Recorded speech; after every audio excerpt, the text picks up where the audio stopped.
এটি অবাক হলেও সত্যি যে শুয়োর দুনিয়ার একমাত্র প্রাণী যে নিজের স্ত্রীকে অন্য শুয়োর দিয়ে ভোগ করায়।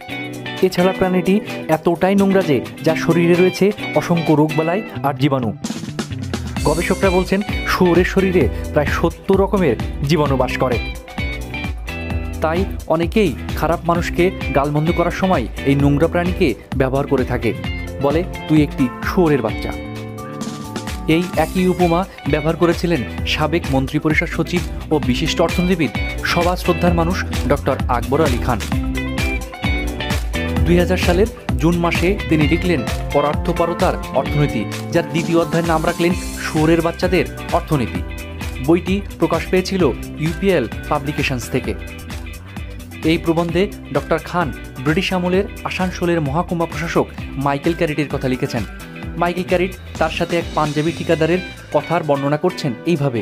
সেই পাঞ্জাবি ঠিকাদার বলেছিল, হুজুর, এদেশে 3 ধরনের মানুষ আছে, যারা ঘুষ খায় না, যারা ঘুষ খায় এবং কাজ করে, আর 3 নম্বর দলে আছে কিছু শুয়োরের বাচ্চা, যারা ঘুষও খায় কিন্তু কাজ করে দেয় না। শুয়োরের বাচ্চাদের অর্থনীতি হলো এটাই, মানে টাকা নিয়েও কাজ না করার অর্থনীতি। আসলে এ বইয়ে ডক্টর আকবর আলী খান আমাদের এমন এক অর্থনীতির কথা বলছেন যেখানে বাজেট আসে, টাকা যায় কিন্তু কাজ হয় না, জনমানুষের সেবার মানও বাড়ে না। বছরের পর বছর মানুষ ভ্যাট দেয়, ট্যাক্স দেয়, কিন্তু ছিটে ফোটাও যায় না মানুষের দোরগোড়ায়। যে অর্থনীতিতে দুর্নীতির ইঁদুর ফসল ঘরে ঢোকার আগেই সবটা সাবার করে ফেলে, আমরা তেমন শুয়োরের বাচ্চার অর্থনীতি চাই না। আমরা চাই মানুষের জন্যে, মানুষের দ্বারা এবং মানুষের কল্যাণের বাজেট হোক আমাদের অর্থনীতিতে।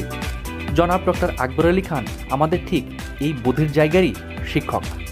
প্রিন্স মঞ্জুর, ঢাকা।